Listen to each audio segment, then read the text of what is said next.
Welcome everybody to another episode of Man Bites Film. My name is Lewis. I am Will, and tonight the movies that I decided to go with is Interview with a Vampire, 1994's adaptation of Anne Rice from The Vampire Chronicles, which was a 9-book series, and this was the first one, but it was supposed to be an entire series of them, and they did 2 of them. They did Interview, and then they did Queen of the Damned. Which was horrible. It was okay. It wasn't like horrible. I mean, there's been a lot worse vampire movies, but it was just that Korn soundtrack was horrific. Oh God.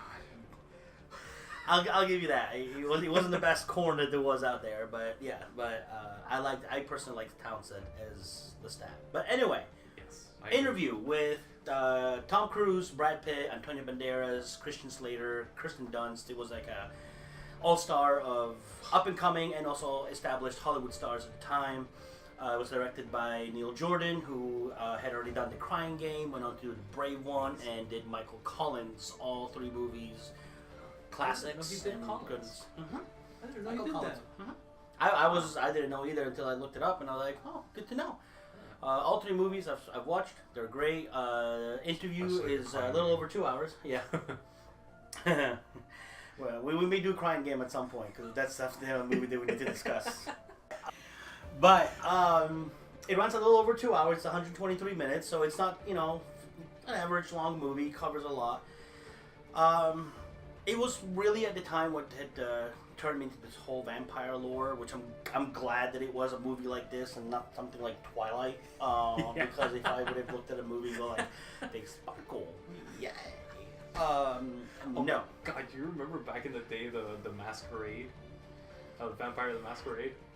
Oh, that was epic. Come on. That came around the same time, and that shit was awesome.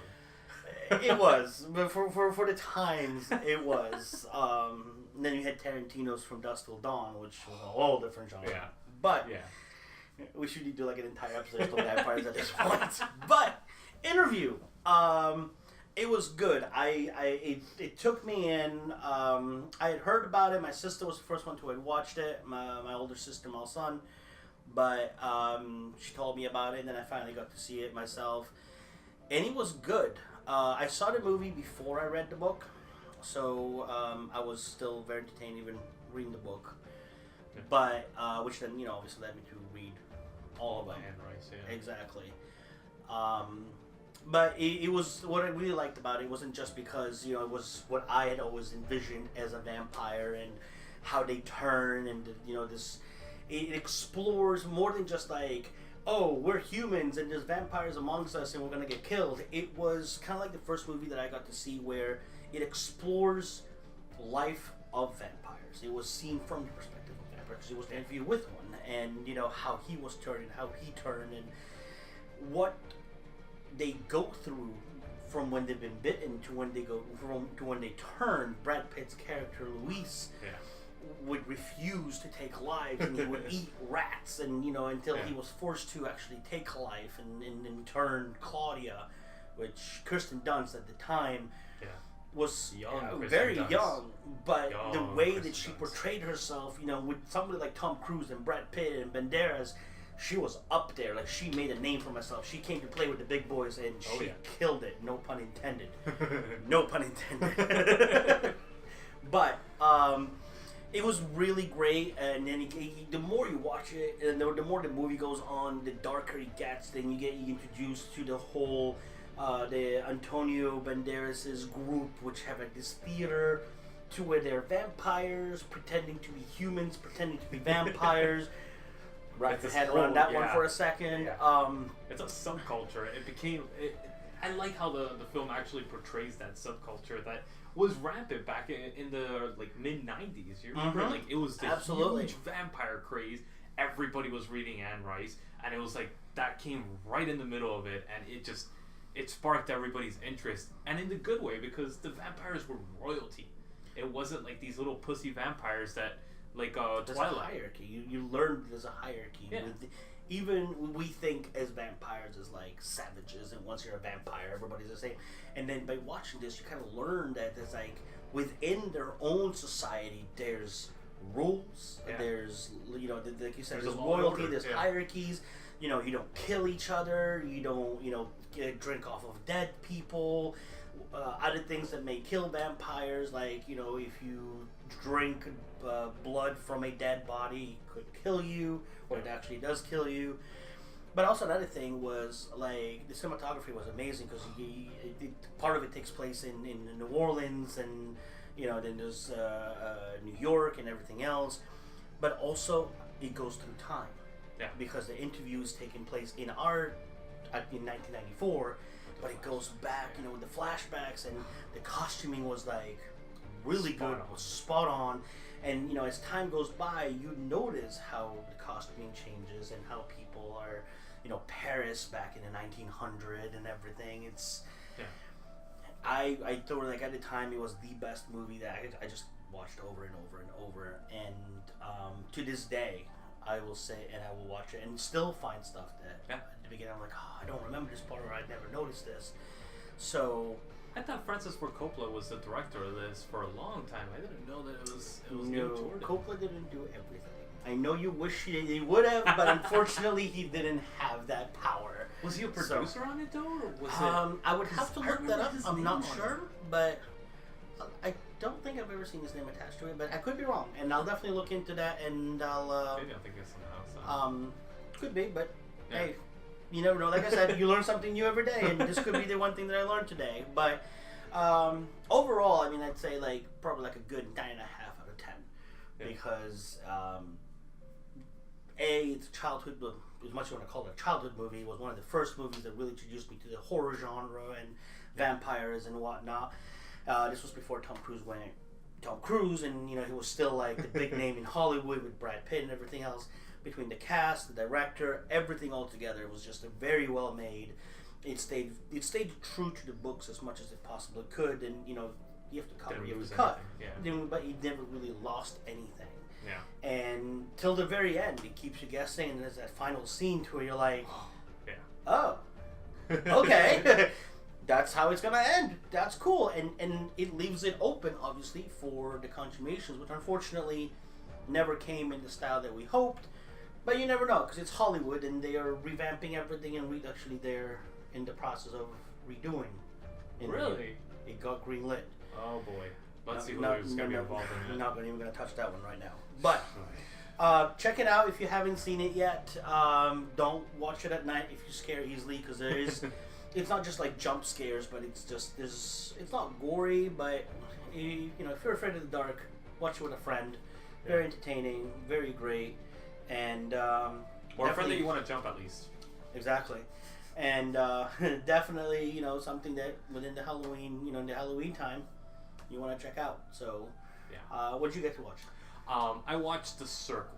This is currently streaming on Netflix, and it's pretty much no-name actors, but the whole concept basically runs around these 50 people suddenly wake up in a giant circle. Yes, that's the name of the movie, and that's the reason it's named Circle. But pretty much they wake up and they're like, what the hell is going on?